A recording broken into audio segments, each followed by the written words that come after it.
तीन हिस्सों में डिवाइड किया है।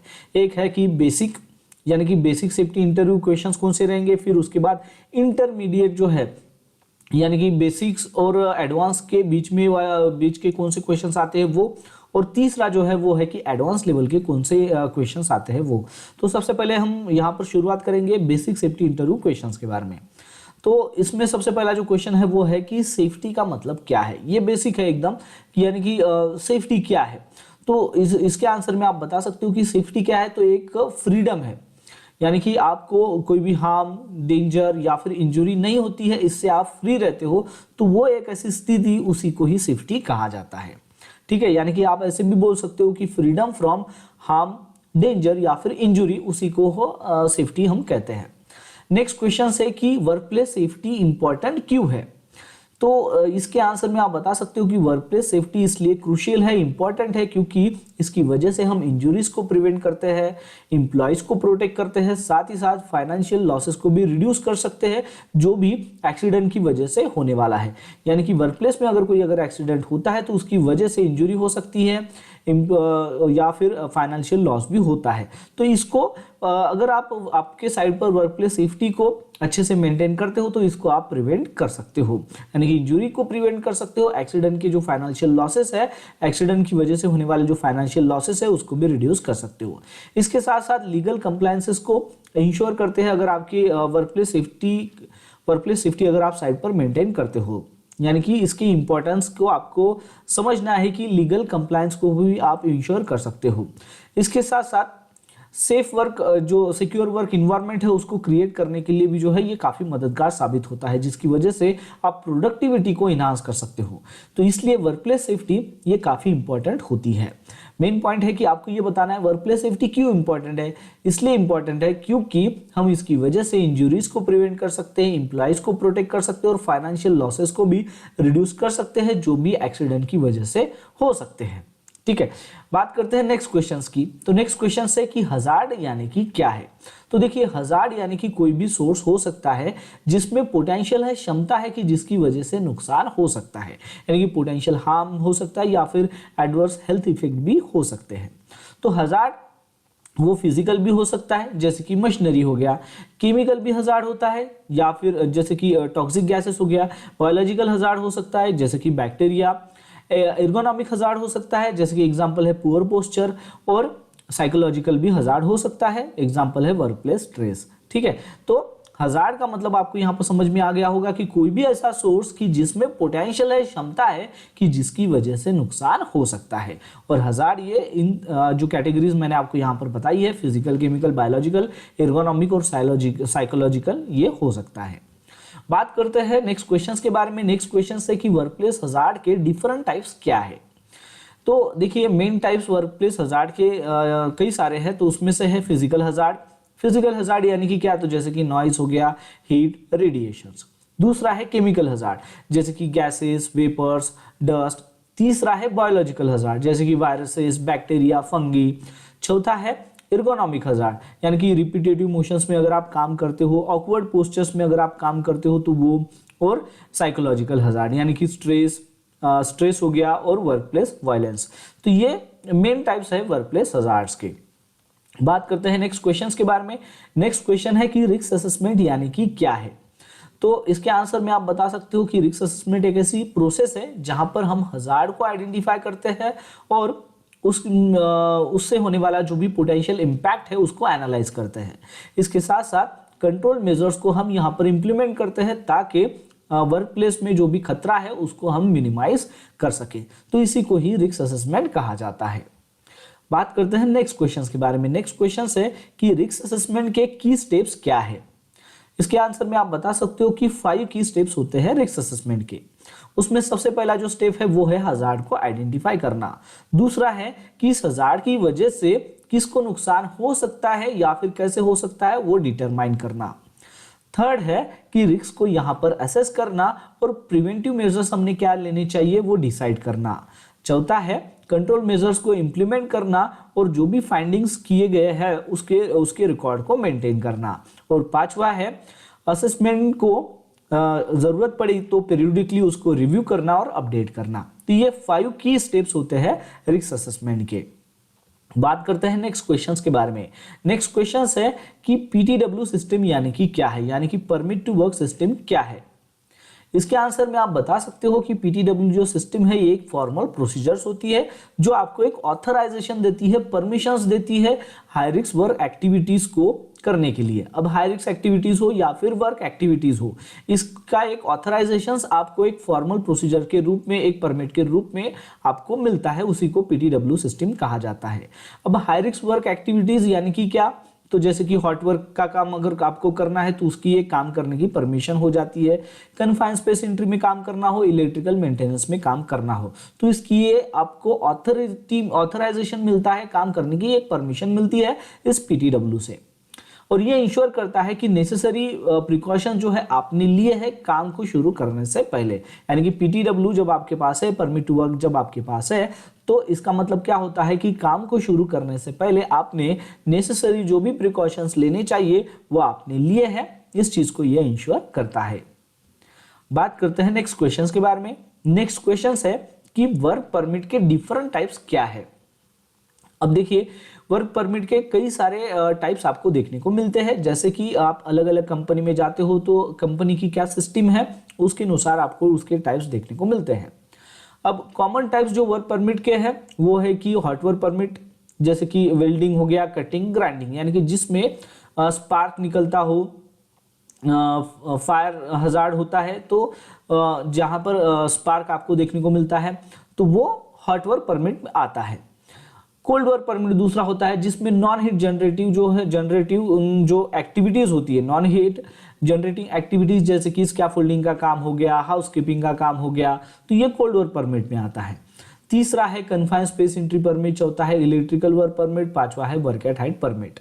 अब ये कॉमन टाइप्स है वर्क परमिट के। अब मैं फिर से आपको बताना चाहूंगा कि अलग अलग कंपनी में जब आप जाते हो तो डिफरेंट कंपनी में आपको डिफरेंट टाइप्स ऑफ परमिट देखने को मिलते हैं, लेकिन आपको यह समझना है कि परमिट के अलग अलग टाइप्स होते हैं। उसमें hot work permit, cold work permit, confined space, electrical और वर्क एट हाइट होता है। बात करते हैं नेक्स्ट क्वेश्चंस के बारे में। नेक्स्ट क्वेश्चन है कि पीपीई यानी कि क्या, मतलब पर्सनल प्रोटेक्टिव इक्विपमेंट का मतलब क्या होता है। तो देखिए, पीपीई एक प्रोटेक्टिव गियर है, जैसे कि ग्लोव्स हो गया, हेलमेट हो गया, safety glasses, respirator, safety boot, तो ये एक प्रोटेक्टिव गियर है, इसी को ही पीपीई कहा जाता है, यानी कि पर्सनल प्रोटेक्टिव इक्विपमेंट कहा जाता है। और वो हम इसलिए इस्तेमाल करते हैं ताकि वर्क प्लेस में जब आप काम करते हो तो वर्क प्लेस में जो भी हजार्ड्स होते हैं उसके साथ में जब आप एक्सपोज होते हो तो उसका जो इम्पैक्ट है, हजार्ड का जो इम्पैक्ट है वो काफी हद तक ये रिड्यूस करता है जब आप पीपीई का इस्तेमाल करते हो तो इसलिए पीपीई काफी इंपॉर्टेंट होता है। तो आपको यहाँ पर समझ में आ गया पीपीई यानी कि क्या, तो ये एक प्रोटेक्टिव गियर है, यानी कि जैसे कि ग्लोव्स आप पहनते हो, helmet, safety glasses, respirator, safety shoes, safety boots, तो इसी को ही पीपीई कहा जाता है। बात करते हैं नेक्स्ट क्वेश्चंस के बारे में। तो नेक्स्ट क्वेश्चन है कि पीपीई आपने कब इस्तेमाल करना चाहिए। तो इसके आंसर में आप बता सकते हो कि पीपीई हमने जब भी हजार्ड्स को हम एलिमिनेट नहीं कर सकते हैं या फिर कंट्रोल नहीं कर सकते हैं इंजीनियरिंग कंट्रोल मेथड्स के जरिए या फिर एडमिनिस्ट्रेटिव कंट्रोल के मेथड के जरिए, तब हमने पीपीई का इस्तेमाल करना चाहिए। एग्जाम्पल जैसे कि वर्क एट हाइट पर अगर आपको काम करना है या केमिकल को हैंडल करना है या फिर नॉइजी जो इन्वायरमेंट है, ऐसे इन्वायरमेंट में अगर आपको काम करना है तो उस वक्त पीपीई पहनना काफी जरूरी हो जाता है। तो यहां तक हमने जो 10 क्वेश्चंस यहां पर देखे हैं ये बेसिक सेफ्टी इंटरव्यू के क्वेश्चंस हैं। अब हम बात करते हैं इंटरमीडिएट सेफ्टी इंटरव्यू के क्वेश्चंस के बारे में। तो इसमें सबसे पहला जो क्वेश्चन है वो है कि प्रोएक्टिव और रिएक्टिव सेफ्टी मेजर्स, इन दोनों में क्या डिफरेंस है। तो इसके आंसर में आप बता सकते हो कि प्रोएक्टिव जो सेफ्टी मेजर्स है इसमें एक्सीडेंट को प्रिवेंट करने के ऊपर फोकस किया जाता है। एग्जांपल है जैसे कि रिस्क असेसमेंट या फिर ट्रेनिंग। और रिएक्टिव जो सेफ्टी मेजर्स है इसमें क्या होता है कि हम जो इंसिडेंट हो जाता है, यानी कि इंसिडेंट हो जाने के बाद उसके रिस्पॉन्ड में हम रिएक्टिव सेफ्टी मेजर्स लेते हैं। जैसे कि एक्सीडेंट हुआ है, इंसिडेंट का जो है हम इन्वेस्टिगेशन करते हैं, करेक्टिव एक्शंस लेते हैं। तो यहां पर आपको प्रोएक्टिव और रिएक्टिव सेफ्टी मेजर्स के बारे में पता चल गया होगा। बात करते हैं नेक्स्ट क्वेश्चंस के बारे में। नेक्स्ट क्वेश्चन है कि हिरार्की ऑफ हजार्ड कंट्रोल क्या है। तो देखिए हिरार्की ऑफ हजार्ड कंट्रोल जब भी हम पढ़ते हैं तो वो मोस्ट इफेक्टिव से लिस्ट इफेक्टिव इस तरीके का जो है उसका ग्राफ होता है, यानी कि ज़्यादा इफेक्टिव कौन सा हिरार्की है वहाँ से लेकर कम से कम लिस्ट इफेक्टिव कौन सा है, इस तरीके का वो ग्राफ होता है। इसके ऊपर मैंने डिटेल में विद एग्जांपल वीडियो भी बनाया है, अगर आप जानना चाहते हो तो वीडियो के डिस्क्रिप्शन में उसका लिंक आपको मिल जाएगा, वहां पर जाकर आप चेक कर सकते हो। हम यहाँ पर बात कर रहे हैं हिरार्की ऑफ हजार्ड कंट्रोल क्या है। तो ऐसे 5 हिरार्की होती है, तो उसमें सबसे पहला है एलिमिनेशन। एलिमिनेशन का मतलब होता है कि हमें हजार्ड को रिमूव करना होता है। दूसरा होता है सब्स्टिट्यूशन, इसका मतलब ये होता है कि जो लेस हजार्डस मटेरियल होता है तो उसके जो हजार्डस मटेरियल होता है तो उस हजार्डस मटेरियल को हमें लेस हजार्डस मटेरियल से रिप्लेस करना होता है, यानी कि उसके अल्टरनेटिव हमें ढूंढना होता है, तो ये सब्स्टिट्यूशंस में आता है। थर्ड है इंजीनियरिंग कंट्रोल। यहां पर हम क्या करते हैं कि हजार्ड से लोगों को आइसोलेट करते हैं, यानी कि वर्कर को आइसोलेट करते हैं, इंप्लॉइज को आइसोलेट करते हैं। चौथा है एडमिनिस्ट्रेटिव कंट्रोल, जहां पर हम प्रोसीजर्स और ट्रेनिंग जो है वो प्रोवाइड करते हैं। और पांचवा है पीपी, और ये लास्ट हिरार्की ऑफ कंट्रोल्स होता है, लीस्ट इफेक्टिव होता है। और एलिमिनेशन वाला जो है वो मोस्ट इफेक्टिव होता है। ठीक है, एलिमिनेशन वाला जो है हिरार्की ऑफ हजार्ड कंट्रोल ये मोस्ट इफेक्टिव है, और लीस्ट इफेक्टिव कौन सा है तो पीपी, और पीपी ये लास्ट लाइन ऑफ डिफेंस होती है। बात करते हैं नेक्स्ट क्वेश्चन के बारे में। नेक्स्ट क्वेश्चन है कि कन्फाइंड स्पेस यानी कि क्या है। तो कन्फाइंड स्पेस क्या है, तो कन्फाइंड स्पेस एक ऐसा इनक्लोज या फिर पार्शियली इनक्लोज एरिया होता है जहां पर लिमिटेड एंट्री या फिर एग्जिट होती है। साथ ही साथ यहां पर इनएडुकेट वेंटिलेशन होता है, यानी कि वेंटिलेशन सही से नहीं होता है, और आपके हेल्थ के ऊपर खतरा यहाँ पर मंडरा रहता है, क्योंकि वहां पर कन्फाइंड स्पेस में टॉक्सिक गैसेस प्रेजेंट हो सकती है, ऑक्सीजन की डिफिशियंसी हो सकती है, या फिर फायर हजार्ड भी वहां पर मौजूद हो सकता है। तो इसी को ही कन्फाइंड स्पेस कहा जाता है। बात करें नेक्स्ट क्वेश्चंस के बारे में, तो नेक्स्ट क्वेश्चन है कि कन्फाइंड स्पेस में इंटर करने से पहले आपने क्या प्रिकॉशंस लेने चाहिए। तो इसके आंसर में आप बता सकते हो कि सबसे पहले हमें कन्फाइंड स्पेस एंट्री परमिट जो है वो हमें लेना होता है। उसके बाद है कि हमें एटमॉस्फेरिक टेस्टिंग वहां पर करनी होती है, जहां पर भी कन्फाइंड स्पेस में काम करना है। अब एटमॉस्फेरिक टेस्टिंग कंडक्ट करनी होती है, वहां पर हमें ऑक्सीजन का लेवल चेक करना होता है, टॉक्सिक गैसेस कोई प्रेजेंट है क्या वो चेक करना होता है। फिर उसके बाद है कि हमें एप्रोप्राइट पीपी और रेस्पिरेटरी प्रोटेक्शन का भी जो है इस्तेमाल करना पड़ सकता है अगर ज़रूरत हो तो। फिर उसके बाद है कि हमें वहाँ पर स्टैंड बाय पर्सन्स एक वेल ट्रेन होना चाहिए, और साथ ही साथ इमरजेंसी रेस्क्यू प्लान भी वहाँ पर होना चाहिए। तो ये सारे प्रिकॉशंस हमें लेने होते हैं कन्फाइंड स्पेस में इंटर करने से पहले। बात करते हैं नेक्स्ट क्वेश्चंस के बारे में। नेक्स्ट क्वेश्चन है कि लोटो का मतलब क्या है, यानी कि लॉकआउट टैगआउट किसे कहते हैं। तो लोटो एक सेफ्टी प्रोसीजर्स है जो इंश्योर करती है कि डेंजरस जो मशीन है वो प्रॉपरली बंद की गई है, और साथ ही साथ वो दोबारा रिस्टार्ट ना हो जब तक हमारा मेंटेनेंस या फिर सर्विस कंप्लीट नहीं हो जाती है तब तक। यानी कि कोई भी डेंजरस मशीन्स को जब आप काम कर रहे हो उसके ऊपर, तो ये लोटो जो है वो हमें इंश्योर करता है कि प्रॉपरली वो बंद किया गया है, यानी कि डेंजरस मशीन्स को जो है ऑन अभी दोबारा नहीं किया जा सकता है इस लोटो की मदद से। ठीक है, बात करते हैं नेक्स्ट क्वेश्चंस के बारे में। तो नेक्स्ट क्वेश्चन है कि वर्कप्लेस सेफ्टी में हाउसकीपिंग इंपॉर्टेंट क्यों है। वर्कप्लेस सेफ्टी में हाउसकीपिंग इंपॉर्टेंट क्यों है। तो देखिए, गुड हाउसकीपिंग अगर आप करते हो, यानी कि हाउसकीपिंग अगर अच्छी रहती है तो उसकी वजह से स्लिप का जो खतरा है, ट्रिप का जो खतरा है, फॉल्स होने का जो खतरा है उसको आप काफ़ी हद तक रिड्यूस करते हो। साथ ही साथ फायर हजार्ड को आप प्रिवेंट कर सकते हो, और इसके साथ साथ जो आपका जो वर्क इन्वायरमेंट है उसको आप अच्छे से ऑर्गेनाइज और इफिशिएंट वर्क इन्वायरमेंट को जो है मेंटेन करने में ये मदद आपको करती है। फिर उसके बाद का जो क्वेश्चन है वो है कि लीडिंग और लैगिंग सेफ्टी इंडिकेटर्स यानी कि क्या है।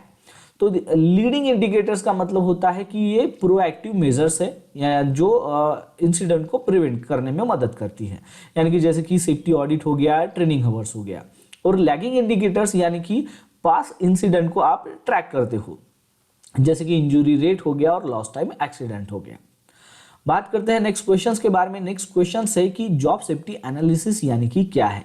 तो जे से जिसे शॉर्ट में जे से कहा जाता है। तो जे से एक ऐसी प्रोसेस है जहां पर आप पोटेंशियल हजार्ड्स को आइडेंटिफाई करते हो, और ये पोटेंशियल हजार्ड्स कौन से होते हैं, तो जो भी स्पेसिफिक टास्क आप कर रहे हो तो स्पेसिफिक टास्क के एसोसिएटेड में जो भी पोटेंशियल हजार्ड्स है उसको आप आइडेंटिफाई करते हो। साथ ही साथ आप इसके लिए कंट्रोल मेजर्स लेते हो और उसको इंप्लीमेंट करते हो ताकि आप रिस्क को यहाँ पर रिड्यूस कर सको। तो उसी प्रोसेस को जे से कहा जाता है। बात करते हैं नेक्स्ट क्वेश्चन के बारे में। नेक्स्ट क्वेश्चन है कि इमरजेंसी रिस्पांस प्लान यानी कि क्या है। तो इमरजेंसी रिस्पांस प्लान क्या है, तो एक इमरजेंसी रिस्पांस प्लान एक ऐसी प्रोसीजर्स है जिसमें एक आउटलाइन दी रहती है, यानी कि अगर वर्क प्लेस इमरजेंसीज अगर होती है तो उसको आपने किस तरीके से हैंडल करना चाहिए, ये सारी प्रोसीजर्स आपको इस इमरजेंसी रिस्पांस प्लान में देखने को मिलती है। जैसे कि अगर फायर की इमरजेंसी अगर हो जाती है तो उसको कैसे हैंडल करना चाहिए, एक्सप्लोजन अगर होता है तो उसको कैसे हैंडल करना चाहिए, केमिकल स्पिल या फिर मेडिकल इमरजेंसी। तो इस अगर ऐसी इमरजेंसी अगर हो जाती है तो आपने किस तरीके से इसको हैंडल करना चाहिए, ये सारी आउटलाइंस ये आपको इस प्रोसीजर में देखने को मिलती है। तो इसी को ही इमरजेंसी रिस्पांस प्लान कहा जाता है। नेक्स्ट क्वेश्चन है कि सेफ्टी ऑफिसर का रोल क्या है। तो सेफ्टी ऑफिसर का क्या रोल होता है कि सेफ्टी ऑफिसर इंश्योर करता है कि सेफ्टी जो रेगुलेशंस है उसके कंप्लायंसेस को वो इंश्योर करता है। अब सेफ्टी रेगुलेशंस कुछ भी हो सकता है, जैसे कि फैक्ट्री एक्ट हो, BOCW एक्ट हो, वर्कमैन कंपनसेशन एक्ट हो, तो जो भी रेगुलेशंस है उसके कंप्लायंसेस होने चाहिए, इस चीज़ को वो इंश्योर करता है। इसके साथ साथ रिस्क असेसमेंट को कंडक्ट करना, सेफ्टी प्रोग्राम को इम्प्लीमेंट करना, इंसिडेंट को इन्वेस्टिगेट करना ताकि ये दोबारा फ्यूचर में ना हो, उसको प्रिवेंट किया जाए। तो इस तरीके से सेफ्टी ऑफिसर का ये काम होता है, रोल होता है। अब हमने यहाँ तक जो देखा है वो इंटरमीडिएट तक हो गया है। अब हम बात करते हैं कि एडवांस सेफ्टी इंटरव्यू